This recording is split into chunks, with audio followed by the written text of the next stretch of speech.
Muchas bendiciones. Bienvenido a este espacio Mensajes a la Última Iglesia. Hoy es el episodio número 1 de la nueva serie ¿Para qué estoy aquí en la tierra? Y voy a estar hablando de cuál es el mensaje bíblico. ¿Qué quiere Dios que tú sepas y entiendas en lo referente a tu propósito de vida? Desde el principio de los tiempos, el ser humano ha manifestado una inquietud genuina en torno al tema existencial, el sentido de la vida, si existe un propósito concreto para haber nacido, de dónde venimos, para dónde vamos, existirá o no un Dios y temas por el estilo. Y yo confío que este estudio pueda arrojar luz a tus inquietudes y darte una nueva visión vibrante y emocionante acerca de quién eres y por qué existes. Hoy quiero comenzar planteando tres preguntas que todo ser inteligente se hace o se ha hecho en algún momento. La primera es la que se le ha llamado la pregunta existencial, que básicamente dice, ¿por qué existo? Esto en el sentido de ¿qué me dio origen y por qué? La segunda pregunta es la que se conoce como la pregunta del sentido, que dice, ¿qué importancia tiene mi vida? Como quien dice, ¿por qué debería seguir viviendo? Y la tercera es la que se conoce como la pregunta de la intención, que dice, ¿para qué existo? Es decir, ¿cuál es el objetivo de mi vida? Como decía, la interrogante del ser humano sobre el propósito de la vida no es una nueva. De hecho, aún el profeta Jeremías en una ocasión se hizo una pregunta que incluso muchas personas continúan haciéndose en pleno siglo XXI. Él escribió lo siguiente, Jeremías capítulo 20, versículo 18. ¿Por qué salí del vientre para ver pena y aflicción y que acaben en vergüenza mis días? Una paráfrasis de este pasaje podría ser, ¿para esto nací? ¿Para sufrir? ¿En esto consiste la vida? Mi observación personal es que este sigue siendo un tema actual y que la falta de una respuesta continúa atormentando al hombre hoy día. Yo creo también que el desenfreno del hombre moderno detrás del placer y de medios de gratificación como pudieran ser el dinero, la fama, el poder, el reconocimiento, no es otra cosa sino la búsqueda de un anestésico que le permita adormecer su conciencia ante la falta de respuestas al tema del propósito de su vida. Esta angustia ha sido el detonante para que miles y miles de personas a lo largo de la historia hayan consumido millones de horas en la búsqueda de respuestas a estas preguntas.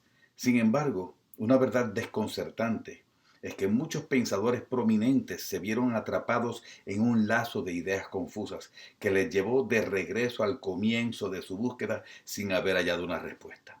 Mira, por ejemplo, lo que dijo el prominente psiquiatra suizo Carl Jung, quien es un nombre familiar entre los estudiosos de la conducta humana por sus aportes en este campo y por haber sido colaborador de Sigmund Freud. Él dijo lo siguiente: no conozco el significado o propósito de la vida, pero algún sentido tiene que tener.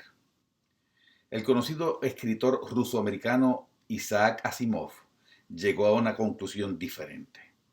Él dijo lo siguiente: en lo que a mí respecta, la vida no tiene sentido.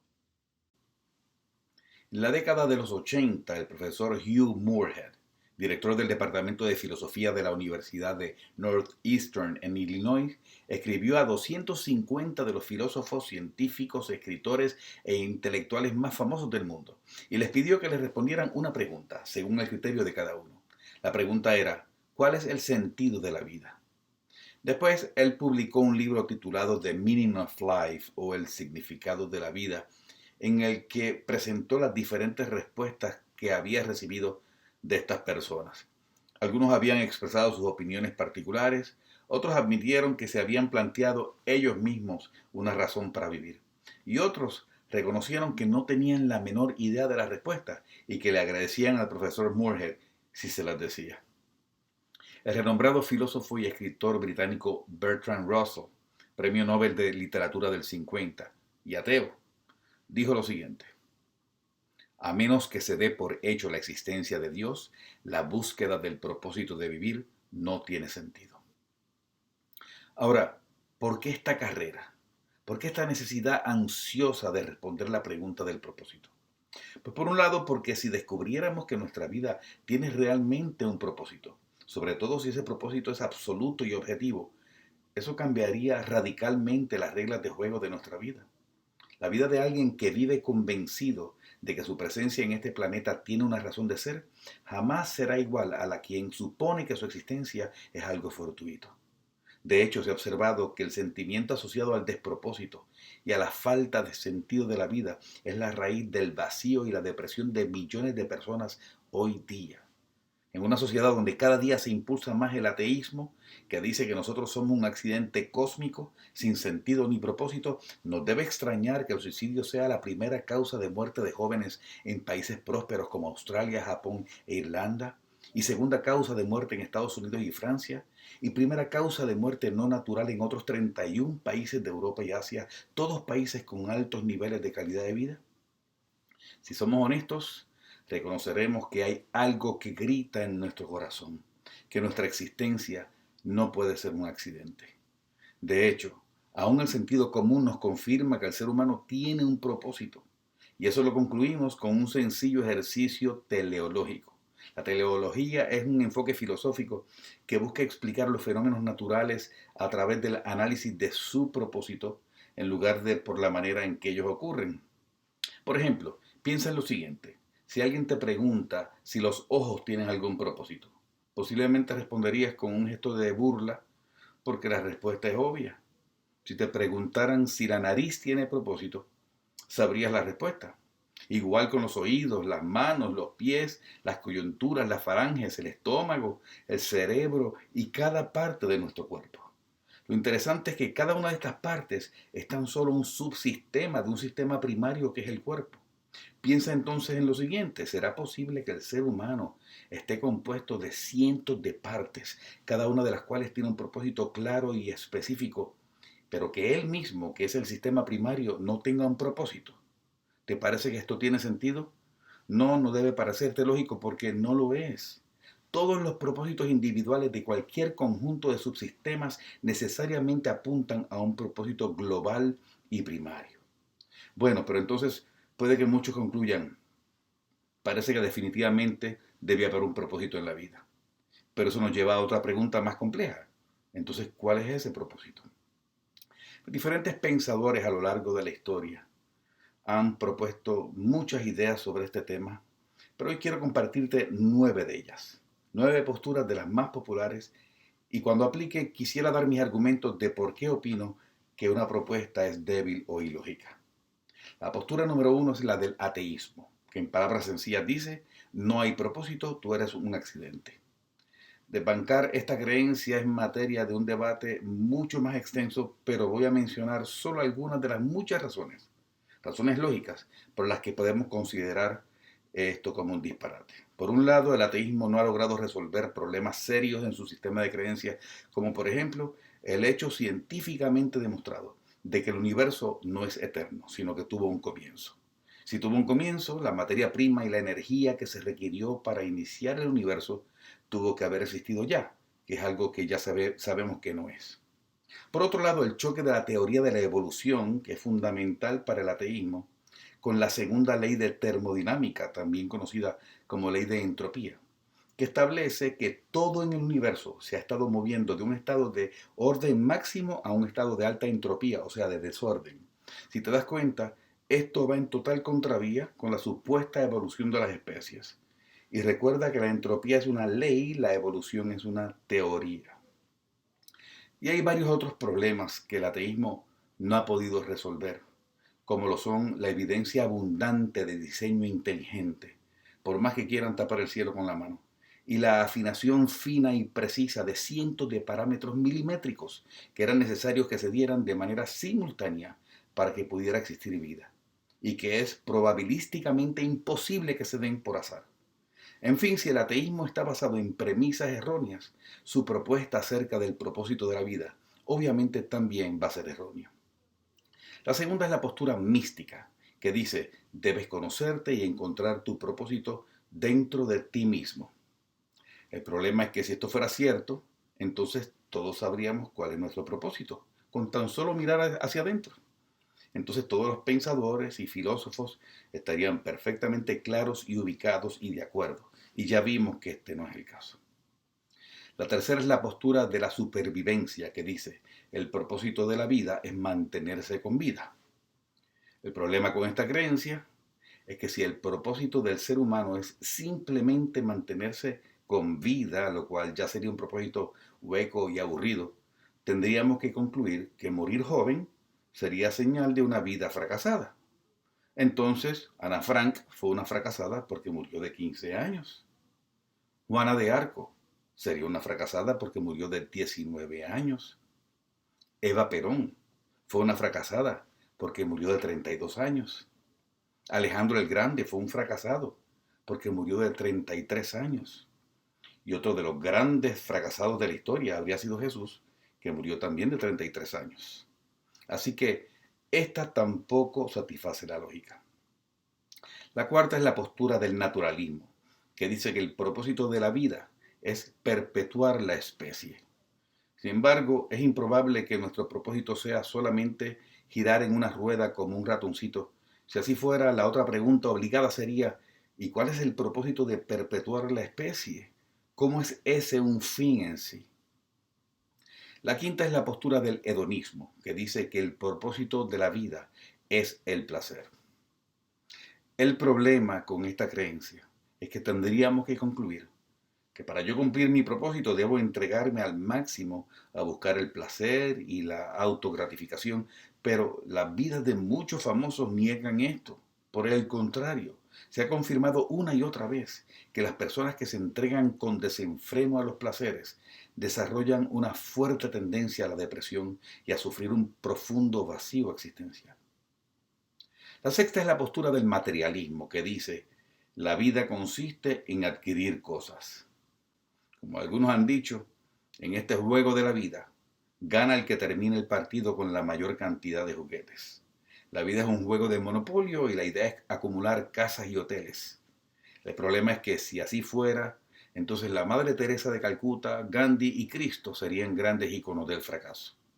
Además, no tendría sentido el hecho de que el suicidio entre ricos no es menor que entre otras clases sociales. La séptima postura es la de la autoayuda, que dice que tú debes crear tu propio propósito. Esta creencia falla en la medida en que viola dos principios fundamentales. Primero, el propósito siempre precede la creación. Nunca se crea algo y luego se decide para qué se creó. Primero hay una necesidad, un espacio que llenar, y entonces se diseña y se crea aquello que va a llenar ese espacio y a satisfacer esa necesidad. Segundo, jamás la creación decide para qué existe. Es el diseñador quien necesariamente puede establecer el propósito de eso que creó. La octava es la postura teísta. Esta dice, todo en el universo apunta a un diseño inteligente, que solo puede ser producido por un ente creador inteligente.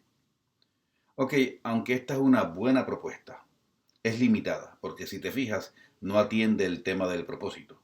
Es decir, ella atiende la pregunta existencial, que dice ¿qué me dio origen? Pero todavía no satisface las preguntas del sentido y de la intención que vimos al principio. Por esto, la propuesta más coherente para responder el propósito de la vida es la número 9, que es la postura teísta bíblica, que dice, Dios no solo fue tu diseñador y creador, sino quien también estableció tu propósito antes de que existieras. Por lo tanto, este propósito no puede ser inventado, ni creado, ni decidido, solamente descubierto. Mira lo que escribió el rey y profeta David unos 1000 años antes de Cristo. Salmos 3:16. Mi embrión vieron tus ojos y en tu libro estaban escritas todas aquellas cosas que fueron luego formadas sin faltar una de ellas. Esta expresión de que en su libro estaban escritas, como diciendo que estaban previamente escritas, habla de intención, diseño y propósito. Y la frase todas aquellas cosas que luego fueron formadas confirma que la creación del hombre fue posterior a la concepción de su propósito. Quiero dedicar los minutos que me quedan a examinar lo que dice la Biblia acerca de este tema. Para esto conviene atar dos verdades bíblicas y la primera está en Génesis 1:26, que dice, hagamos al hombre a nuestra imagen y semejanza. Esto no es sorpresa. La Biblia enseña que el hombre tuvo un comienzo súbito, no gradual, y que este comienzo fue producto de la creación divina. La segunda verdad se encuentra en Proverbios 16:4, que dice, Todas las cosas hechas por el Señor tienen su propio fin. Aquí la palabra fin no se refiere a final, sino a propósito. Este pasaje dice una verdad fundamental, y es que Dios nunca hizo nada que no tuviera un propósito. Cada cosa tuvo un fin. Entonces, si la Biblia enseña que Dios hizo al hombre y que todo lo que Dios creó tiene un propósito, queda implícito que Dios creó al hombre con una intención en mente. Ahora bien, ya vemos que no es difícil descubrir en la Biblia que Dios nos creó con un propósito, pero ¿será que también nos muestra para qué nos creó? ¿O será que Dios nos hizo lo suficientemente inteligentes como para darnos cuenta de que nos hizo con un fin en mente, pero no lo suficientemente inteligentes como para poder descifrar ese fin? ¿Estará Dios jugando con nosotros o intentando confundirnos? De ninguna manera. Si hay alguien que desea que descubras para qué te hizo, es Él. Quiero que regresemos a las tres grandes preguntas que te compartí al principio y quiero responderlas a la luz de las Escrituras. Primero, la pregunta existencial: ¿por qué existo? ¿Cuál fue el motivo de Dios para crearme? El ateísmo dice que tú eres un accidente cósmico, pero la Biblia enseña otra cosa. Mira cómo dice Efesios 1, 4 y 5. Según nos escogió en Él antes de la fundación del mundo, para que fuéramos santos y sin mancha delante de Él, en amor nos predestinó para adopción como hijos para sí mediante Jesucristo, conforme al beneplácito de su voluntad. Si le vas a creer a la Biblia, y creerle es una decisión inteligente, Dios pensó en ti antes de la fundación del mundo y dispuso que fueras el foco de su amor. Cuando una pareja toma la decisión de tener un hijo, es improbable que sea porque necesitan ese hijo para que les ayude en la casa o en el negocio. Si deciden tener un hijo, es simplemente porque lo anhelan para poder derramar su amor sobre él. De igual manera, Dios no te necesitaba, Él te anhelaba. Debes entender que Él tuvo la opción de hacerte o de no hacerte y decidió hacerte. Mira esta escritura en Salmo 139, 16. Tus ojos vieron mi embrión y en tu libro se escribieron todos los días que me fueron dados cuando no existía ni uno solo de ellos. Este es otro pasaje diferente al que leímos antes en Salmos 3:16 y ratifica las mismas tres cosas. Primero dice, tus ojos vieron mi embrión, es decir, que los ojos de Dios estaban sobre ti cuando estabas aún en el vientre de tu madre. Cuando la pareja está esperando, el papá está en una expectativa nerviosa y es común que se acerque al vientre de la esposa y le hable y le cante a su bebé. Pero tu Padre Celestial fue más allá, porque te tenía bajo una ecografía continua de amor, monitoreando cada momento hasta tu nacimiento. Segundo, el pasaje dice, en tu libro se escribieron todos los días que me fueron dados. Pensando un poco creativamente, no sé si esto te da la idea como si antes de que nacieras ya Dios había comenzado tu diario. Día 5, día 14, día 26, luego la persona que eres hoy con la esperanza de que sea hasta la eternidad. Y tercero dice que todo esto sucedía cuando todavía no existía ni uno solo de tus días. Otra vez habla de intención y de diseño. Primera pregunta, ¿por qué existo? Dios la responde diciendo, yo te hice para amarte, por eso existes. Miremos la segunda pregunta, la pregunta del sentido. ¿Qué importancia tiene mi vida? Entender esto dependerá de en cuál nivel de vida te encuentras. Todo el mundo transita en uno de tres niveles en la vida. El primero es el nivel de la supervivencia. Este es un nivel en el que la persona no vive realmente, simplemente existe. No hay noción de propósito. Puede incluso que la persona tenga religión, que vaya a la iglesia, que trate de ser una buena persona, o puede que no. Puede incluso que no le vaya mal en la vida, excepto que no se le puede llamar vida a una existencia hueca, donde solo hay un corazón latiendo y unos pulmones respirando, pero nada más. Quizás te sorprenda saber que en este nivel es que vive la gran mayoría de las personas en el mundo. El segundo es el nivel del éxito, que es donde gozan de posesiones, de poder, de prestigio. Este es el nivel de la mayoría de los famosos, de los ricos, y es al que aspiran las personas que están en el nivel de supervivencia, porque han creído que en esto consiste la felicidad. Y muchos lo logran, pero terminan diciendo, si he logrado tanto, ¿por qué sigo sintiendo ese vacío extraño? Y la respuesta a esta pregunta es, porque para sentirte satisfecho necesitas alcanzar el tercer nivel. Este es el que se conoce como el nivel del sentido. La felicidad y la plenitud no se encuentran en el segundo nivel, sino en el tercero. Este es un nivel de vida de satisfacción profunda, donde todo lo que somos y hacemos tiene sentido. Y esto no tiene que ver con lo que alcanzamos o poseemos, sino con el significado y la importancia de quienes somos. El sentido de la vida no depende de cuán valioso es lo que haces, sino de cuán valioso eres. ¿Y sabes cuál es la evidencia de cuán importante eres para Dios? Que la Biblia enseña que Él desea que pases toda la eternidad con Él. Dios tiene planes y propósitos para tu vida que no terminan con la muerte física. Tú eres más que un cuerpo y tu vida es más que 80, 90 o 100 años que alcances a vivir. Si comparas ese tiempo de vida terrenal con la eternidad, es como una gota comparada con todo un océano, excepto que el océano realmente es finito y la eternidad no. Si lograras lanzar un hilo desde donde tú estás hasta la galaxia más lejana posible, tu vida terrenal sería solo el primer centímetro de esa línea, recordando otra vez que aún ese hilo tiene final, la vida eterna no. ¿Sabes lo que es tu vida física? Simplemente tu preparación para la eternidad. Mira lo que dijo el apóstol Pablo en 2 Corintios 5:1. Porque sabemos que si nuestra morada terrestre, este tabernáculo, se deshiciere, tenemos de Dios un edificio, una casa no hecha de manos, eterna en los cielos. En el momento en que se deshace esta casa terrestre, esta casucha, nuestro cuerpo físico, hay una mansión en los cielos que te espera. O a todo aquel que abrazó la salvación de Dios a través de su Hijo Cristo, que fue el camino que Él estableció. Pero la pregunta sigue siendo, ¿y cuánto te valora Dios? Pues piensa en esto. Solo las cosas que uno ama y valora son las que uno quisiera tener con uno para siempre. La pregunta del sentido, ¿qué importancia tiene tu vida? Dios la responde diciéndote, eres de tanto valor para mí que deseo mantenerte a mi lado por toda la eternidad. Y para terminar, respondamos la pregunta de la intención. ¿Cuál es mi propósito? Debes saber que mientras no sepas para qué te puso Dios en este planeta, tu vida no tendrá sentido. El pastor Rick Warren, en su libro Una vida con propósito, cuenta que para el tiempo de la ocupación nazi, en un campo de concentración en Hungría, comenzaron a usar un método de tortura que consistía en obligar a los prisioneros a mover una montaña de piedras desde un punto A hasta un punto B.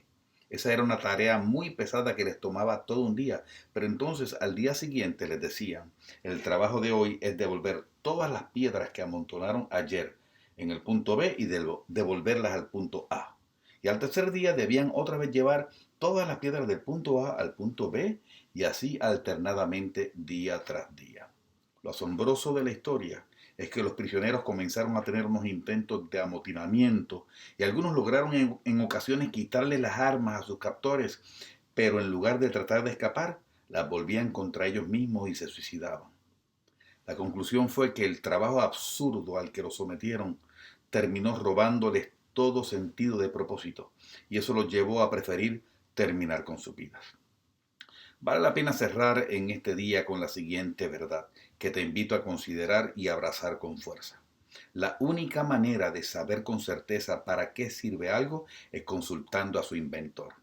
Para conocer el propósito de tu vida, no te servirá escuchar a filósofos, ni buscar en tu interior, ni libros de autoayuda, solo consultar el manual de instrucciones que te dejó tu diseñador, tu arquitecto, tu creador, aquel que vio tu embrión desde el instante en que fuiste concebido. Cuanto más le conozcas, mejor entenderás sus caminos y sus propósitos y como consecuencia, el tuyo. Gracias por haberme acompañado en el día de hoy. Te espero este próximo domingo para el siguiente episodio de ¿Para qué estoy aquí en la tierra? Que la paz de Dios sea contigo.